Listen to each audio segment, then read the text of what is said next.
If anything good has come out of this horrific war, it's that the moral depravity of the so-called rules-based order has been exposed to the masses. The mask has fallen from the neoliberal class.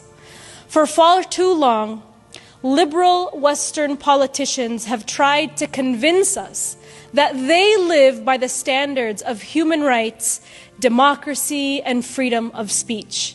These are the same individuals and countries that say Israel has a right to defend itself against the world's largest concentration camp.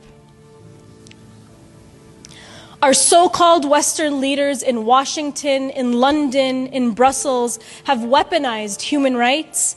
They've weaponized democracy to promote humanitarian wars and to expand their settler colonial projects. But let's not forget that this is the same ruling class that brought us the wars in Iraq, in Afghanistan, in Libya, in Somalia.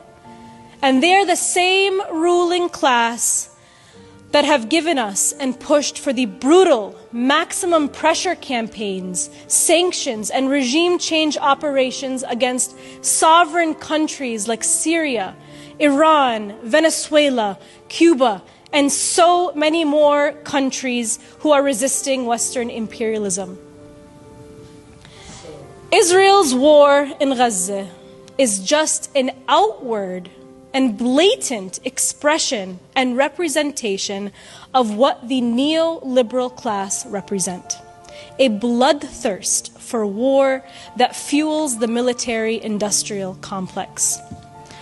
Lockheed Martin and Raytheon, two weapons manufacturers, applaud this genocide. Think tanks that are funded by these weapon manufacturers draft the war policies and hand them to our politicians to make these wars inevitable.